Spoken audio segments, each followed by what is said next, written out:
Okay, hi ladies. We have done some amazing work. We're actually on chapter 15.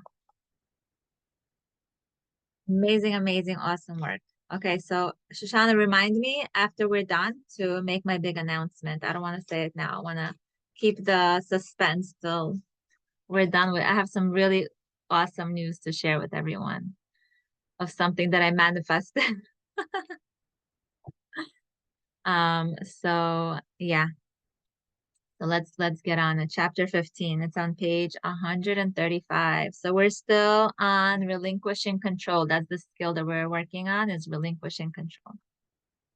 Okay, so these are the top 10 ways to control your husband. By the way, none of these work. Why trying to control everything sometimes seems reasonable. For a long time, I didn't even realize I was controlling. I thought I was just smarter and more honest than my husband. Little did I know that I was shooting holes in the bucket of our intimacy for no good reason. It wasn't until I learned to recognize my controlling behavior and make a different choice that the romance returned. So, again, it's all about stopping, noticing, having the awareness. Oh, I'm being controlling right now, taking that pause and responding instead of reacting. That's what being responsible is. It's the ability to respond instead of reacting based on our pain, on our wounds and patterns.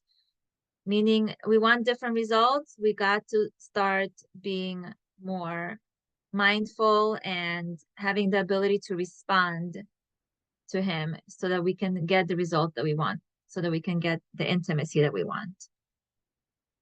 On the road to giving up my controlling ways, one thing I tried was to control politely. I thought I could package the control so that it didn't seem like control, sort of like switching to healthier cigarettes. It seemed like progress to me, but let's face it, I was still controlling. My goal was to control him without him even knowing it, not manipulative at all, right? This seemed like an improvement to me, but his response was as hostile as ever because energetically, no matter how subtle you are, energetically, he knows, he feels that he's being controlled. And that's when the guard comes up. That's when the defensiveness come up. That's when the intimacy dies. All of it got me to the same lonely spot, wondering why my husband was withdrawn, distant, and defensive. I'm not an irrational person looking to ruin my marriage. So why did I and millions of other women think trying to control things I can't control seemed so irresistible? The answer is that I was afraid. Why do we control? Because we have fear. We control because we're afraid of, we don't trust. We don't trust Hashem. We don't trust our husband. We don't trust life. We think that we are the only way for us to be okay is to control the circumstances, to control other people's behaviors, to control every single outcome. That's the only way we could feel safe inside. It's fear. All control is based in fear. If you're not afraid, you don't have to try to control anybody or anything else. That's why faith over fear. When we're in faith, we don't need to control. We don't have that desire to control. We surrender, we trust. But when we're in fear, that's when we start being controlling. So it's a good thing to notice that when I'm controlling, what am I afraid of? What is my fear underneath here? And it's a good way to also journal. Like, no, if I notice myself controlling my husband, controlling, let's say, I notice that I'm telling him what to eat. So what is my fear underneath that? My fear is that, he'll gain weight, he won't be healthy, that God forbid we won't grow old together. So like taking care of that, like what's on my paper, the fear is on my paper. So how can am I in control of all those outcomes for him? No, I'm not. And I have to trust that he's a grown man and he knows how to, take care of his body. That I don't need to be his mother and control him because I have that fear of like, what are people gonna think if they see that my husband is overweight and unhealthy and all these things. Like all these fears that we have underneath our controlling behavior. There's no reason to control people unless you think you're going to have to wait longer. So these are the fears that you're going to have to wait longer, pay more, lose sleep, gain weight, be embarrassed, drive further, go without, or work harder if you don't. If you identify with being controlling, that means you're afraid of something.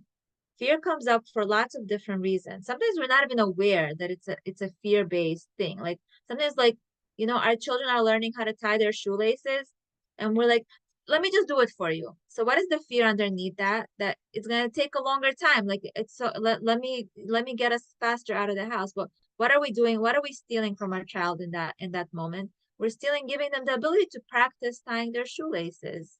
We're taking away from them because of our own fear of being late, of whatever it is that is underneath that control. But a lot of times we don't even have that awareness because it was done to us. So we think that it's a normal thing to do. For the record, here are many of the embarrassing ways, none are very effective, that I tried to control my husband, followed by the sometimes irrational and often ridiculous fears that were underneath my actions. Sometimes the fears are really ridiculous. So fear number one, making helpful suggestions. I've said things like, if you put things in a file drawer, you'd be able to find them more easily. And if you didn't fall asleep with the radio on, you'd sleep better and be more rested. The fear underneath that, his office and therefore our house would be messy.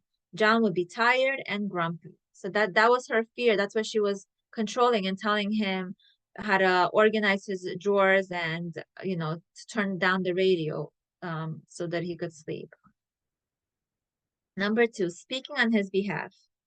Okay, I have to work on this because I do this all the time and I literally have to catch myself. People would ask him questions, doctors, waitresses, delivery people, and I would answer for him to make sure that everyone got the right information and impression of our family. The fear underneath, he would leave out important information and embarrass me. Making decisions for him. I told him how much to contribute to his 401k, which clothes he to get rid of in the closet, and which phone he should buy. Since I believed I was smarter than him, it was only logical for me to make those decisions. The fear underneath, he would make the wrong decision, not the exact one I would have made. Like my decision is the right one. His decision is wrong. If he chose to get an Android and I believe that iPhones are the best, God forbid. No, only iPhones in our family. We do not bring, if you're an Android, you're out of this family, those kind of people. or the other way around. Shooting him disapproving looks. I frowned at the lettuce he bought, too wilted, grimaced when he talked about buying a new car, too expensive, and rolled my eyes at the shows he enjoyed, too lowbrow. I was quieter, but just as bossy. The fear our food would go bad too quickly, he'd spend too much money, and he'd embarrass me by liking the Three Stooges. Number five is asking leading questions. I'd say things like, is that where you're going to eat for lunch? Do you have to leave so early to get there? And does that shirt go with those pants? Does that line of questioning make you want to smack me?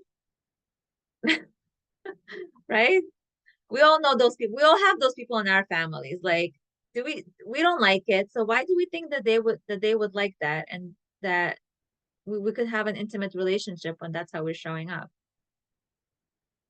The fear underneath that, he wouldn't be healthy, would have to be apart longer than we need to, and people would think I dressed him funny. Announcing that we need to go to counseling. The underlying message, no matter how you look at it, is that he's a failure as a husband.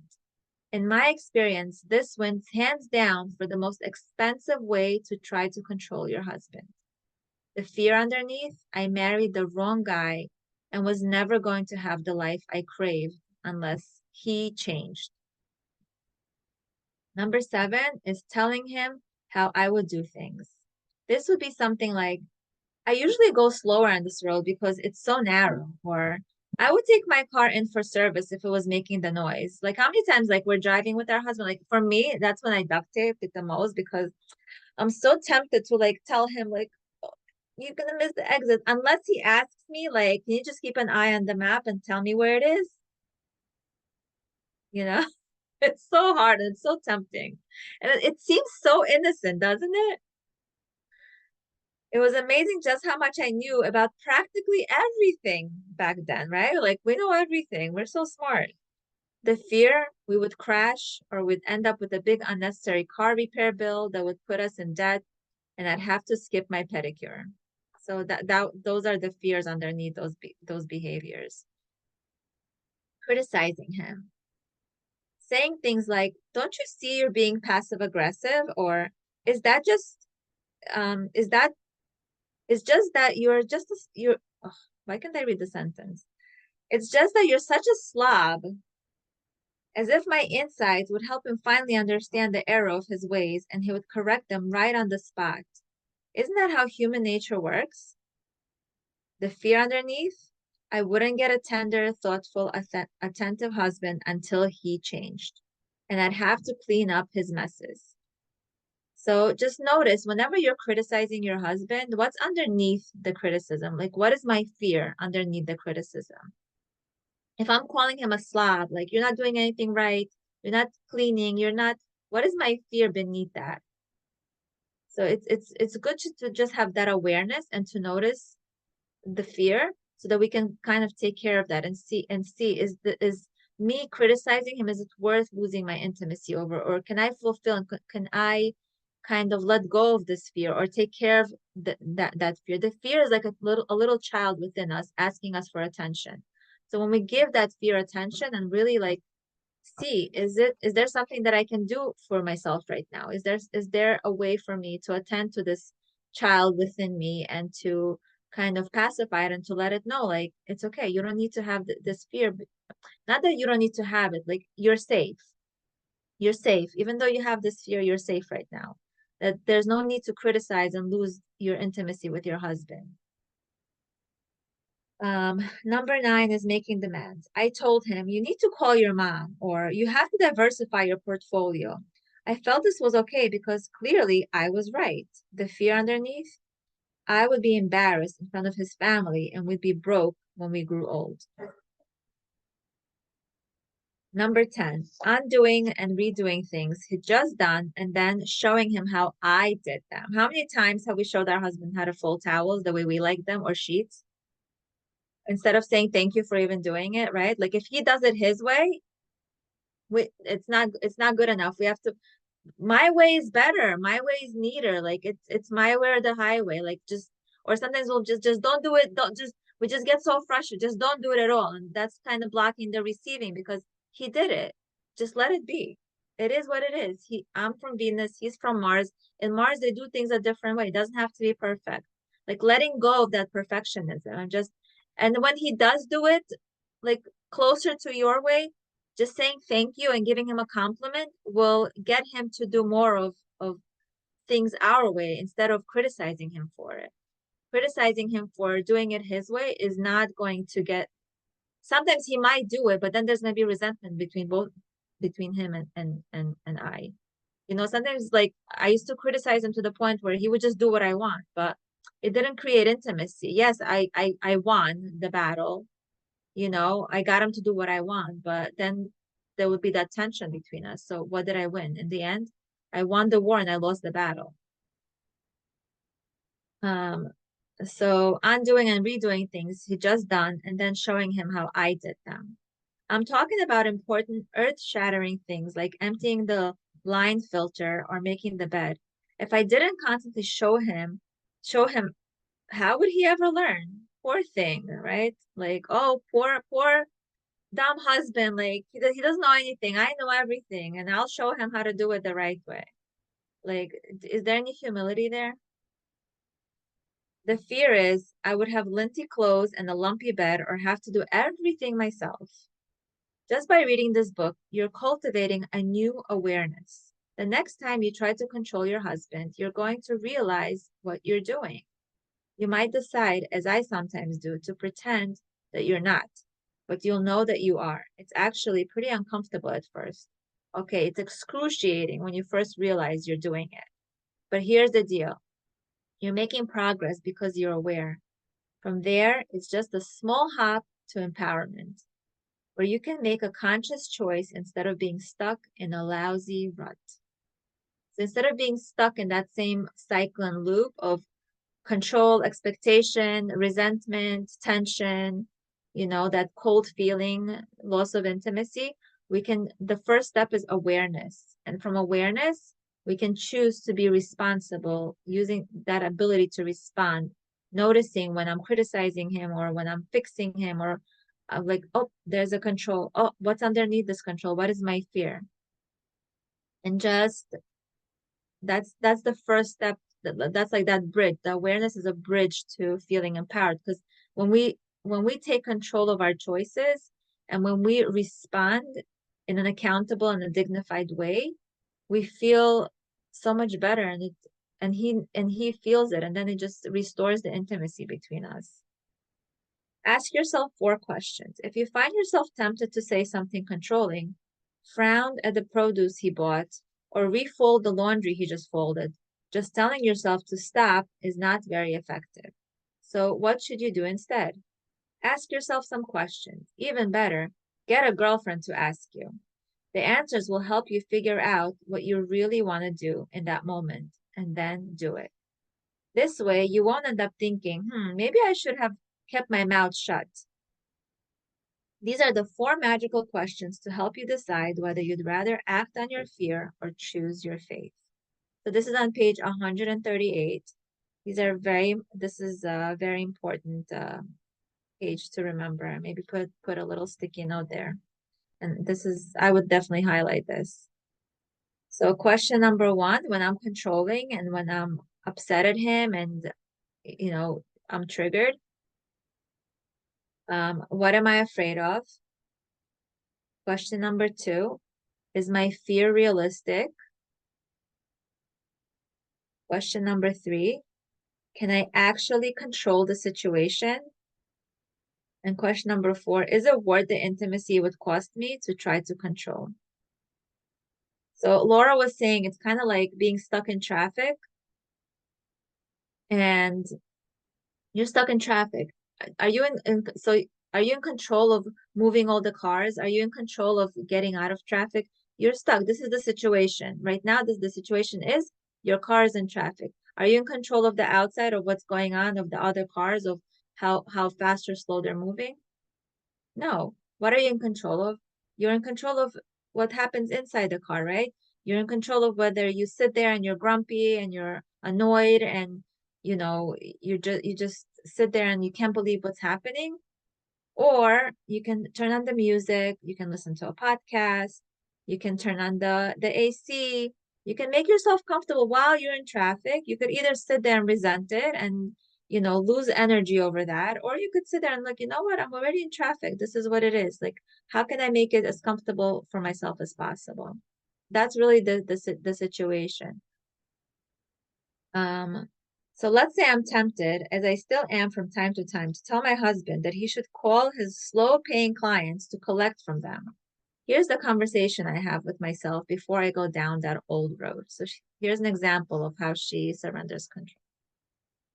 So let's say her husband, people owe him money for whatever jobs he did. And the old her would be like, oh, like, come on, collect the money. So what does that show? I don't trust you. You don't know what you're doing. Like, I need to tell you what to do in order for you to show up for me, right? That's like controlling those cars that are in front of me while I'm in traffic. So so she breaks it down. She tries to see what is she afraid of? What am I afraid of? I'm afraid that if he doesn't collect from those clients, it will hurt his cash flow, like our cash flow, right? That's not a great response because I still have to ask, so what if his cash flow suffers? How does that impact me? So I rephrase the question using my first answer as a setup. If his cash flow suffers, I am afraid, and my answer is, I'm afraid he'll go out of business and we'll go broke. Now we're getting somewhere. The fear that's pushing me to want to control my husband is that we're going to run out of money and have to go without. Could I have come up with that answer on the first try? Sure. If I was really in good form, but it's human nature to try to distance myself from my vulnerability at first because it's so painful to think like that, to think like about our fears, that it's easier to blame and control him than to think like what's underneath my control? What is that fear? We're so used to being uncomfortable with our true honest feelings and just suppressing them and trying to control the outside situation that it's not it takes a lot of humility and vulnerability to question and to kind of come to the to underneath the control what's there. um yeah, I got there eventually, and that's what counts. But sometimes I spend a little time trying to pretend it's about someone else first. It's not. It's always about me. So I keep examining the question until I show up in the answer. In this case, since our finances are combined, if my husband's income goes down, it could affect me for sure. I might have to cut back on things I like to spend money on, like volleyball, lunches out, and fresh flowers. That would be uncomfortable, and I would rather avoid it. And since our financial fates are intertwined, it seems only logical that I would do my best to make sure his finances stay strong. So her motivation in controlling him getting his money is that if he doesn't, I suffer. That was her fear, that I'm gonna suffer and I'm not gonna get to do all the fun things that I love. But let's go through the rest of the questions and see what happens before I march in to tell him to make his clients pay right away. Is my fear realistic? Is it really true that I would have to cut back on volleyball lunches and orchids if my husband doesn't collect from his clients promptly? It's certainly possible, but when I consider the facts, it's probably not likely. My husband has had his business for more than a decade, and he does pretty well. He's had very few accounts that he never collected on. Most of his clients have worked with him for many years. So it's the same bunch of companies that have been paying him on the same schedule for a long time. So is my fear that my husband's cash flow will suffer and that I'll have to make sacrifices because of it is realistic? No. It's more like a monster under the bed that turns out to be a sock when I put on the light. And asking this question, is my fear realistic, is a great way to turn on the light. Often, when I ask myself this question, the answer seems pretty ridiculous. Like, no, it's not realistic that if he wears the wrong socks to the party, it will ruin our night. I mean, I can't believe that if I let it ruin my night, like if I let the traffic ruin how I feel, I'm in control. I'm in control of how I feel. It's my choice. Usually it makes me laugh because it's obvious. I'm being controlling. My fears tend to seem a little silly in light of this question. One of my certified coaches, Tatiana, taught a workshop where she brought these questions to the participants. One woman in the workshop was trying to get her husband to drink lots of water because she was afraid he would get a UTI. When Tatiana asked her whether this fear was realistic, the woman had to admit that her husband has never had a UTI before. So funny. Suddenly, something that had seemed so serious a minute ago became hilarious in light of this question. Imagine she's running after her husband, you must drink water, you must drink water. And like the fear underneath is like, I don't want my husband to get a UTI. So every time she sees him, she's like, drink water. And the coach is asking her, has your husband ever had a UTI? She's like, no. So why do you think he's gonna develop a UTI? Like sometimes our fears are so ridiculous. So really like examining the fears, like when I do this for my own, like sometimes I just laugh so hard because I let my imagination like really go into this like rabbit hole of ridiculousness, you know? So the control urge might die right there at question two, because your fears aren't always realistic. And when you realize that, you feel silly and back off. Suddenly, you're free to make a different choice, one that makes you much less controlling. In that case, you're done. No need to ask yourself any more questions. But that's not always the case, which is why we still have two more questions. Sometimes you might be trying to control something because it already happened once, and you're afraid it's going to happen again. Maybe your husband has already had a fender bender. Maybe he already forgot to pick up one of the kids at school one time. Maybe he already paid a bill late. So your fear is not unrealistic. What do you do then? Move ahead to question 3. So let's say the husband did have a UTI and she's worried. So she's like running after him with water. She's like, but he really did. I'm trying to help him. Can I actually control the situation? In the past, I have tried to tell John that he should call his clients to collect from them, but that never worked. I can't make him collect from his clients, and it's just as well. Maybe some of them choose him because he gives them lenient payment terms. How do I know? It's not my business. Kenda was frustrated because she felt her husband Jack was overindulging his grown son. She had asked him in every possible way to stop giving his son money, but that only resulted in Jack giving him money on the sly. Terrified that she was going to have to go without something because of this financial drain on them, Kenda wanted me to coach her on how to express her desire to get her husband to stop sending money to his kid. She was trying to disguise her fear and urge to control as a desire. I totally relate to that because I used to think I wasn't being controlling. If I was just asking a question, even if the question was, don't you think you should clean the garage today? Right? Not controlling at all. Like, I'm not telling him, clean the garage.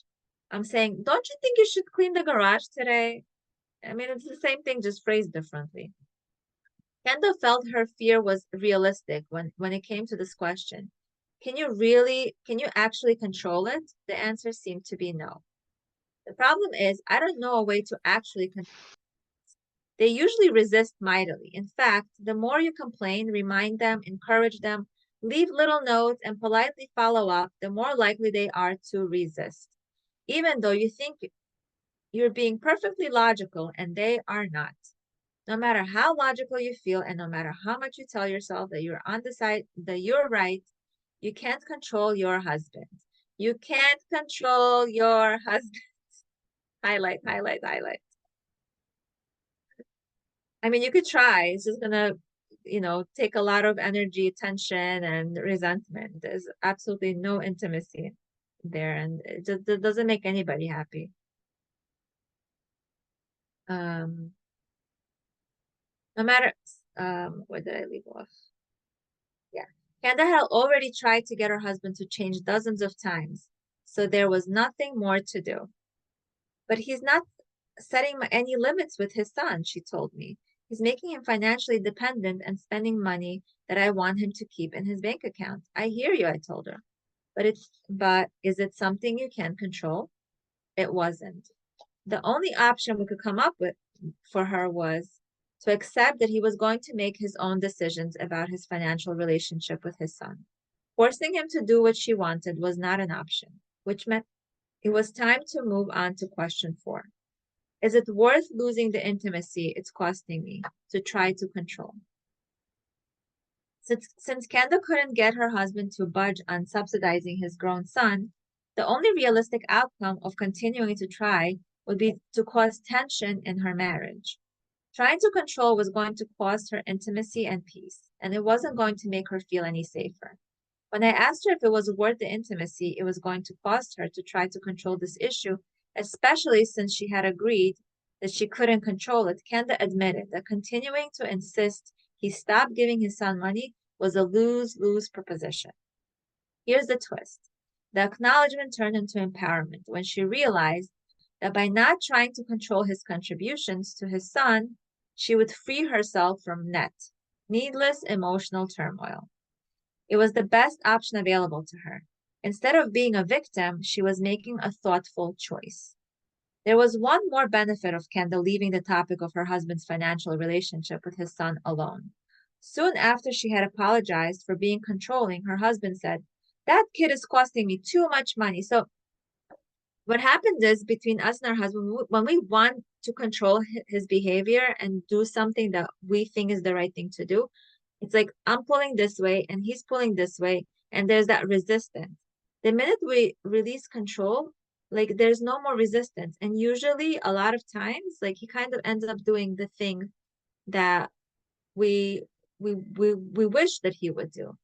So it's all about just like once we release and we trust Hashem and we trust that, you know, the end result is going to be what Hashem wants and not what we want, what we think is the right thing to do from our, human perspective, things kind of just like align into where they need to be. There was one more benefit of Kendall leaving the topic of her husband's financial relationship with his son alone. Soon after she had apologized for being controlling, her husband said, "That kid is costing me too much money. I'm going to let him know he needs to start paying his own way. I'm not doing this anymore." It's not right and it's not fair, but it is human nature that when people feel controlled, they sometimes dig in their heels and do the opposite. By stopping her controlling behavior, Kenda gave her husband the best chance of being able to make his own thoughtful decision. By the time you answer the 4 questions, the urge to control has typically subsided. In the beginning, you may forget to ask yourself these questions, particularly if you're in the habit of controlling your husband. But if you do it a few times, it really changes your perspective. It's not so hard to resist going down a dark alley once you've thought it through. What if I still want to control? Sometimes you'll ask yourself all 4 questions and the desire to control will not have abated. Sometimes I can't get myself to go through the questions. Sometimes I just blurt out, "Hey, you're overcooking the carne asada," and I cause a loss of intimacy in my relationship. In those moments, I guess you could say the answer to question number 4 is, it's more important to me to pretend that I'm in control than it is to preserve my intimacy. Fortunately, I don't do that very much. So even though I'm not perfect, the intimacy is really good around here. Now that it's now that it's easy and fun most of the time, there's grace in my relationship. So if most of the time we're relinquishing control and we're responsible and accountable and dignified, if one or 2 times or whatever it is, sometimes we're human and we're not perfect. But if it's not something that happens all the time, we can restore and repair the intimacy pretty quickly. Fortunately, I don't do that very much anymore. So even though I'm not perfect, the intimacy is still really good around here. So it's not about being perfect. It's about creating that environment where it's okay to make mistakes, but we know how to kind of come back from that, how to repair from that. Natalia noticed the same thing when she and her husband were getting ready to go on a camping trip. She had a certain time in her head when she wanted to leave. Unfortunately, her husband had more to do to get ready than she thought. As Natalia's predetermined time approached and they still weren't on the road, she started to get testy with him. And then she realized she was being controlling. How much was the best time to leave?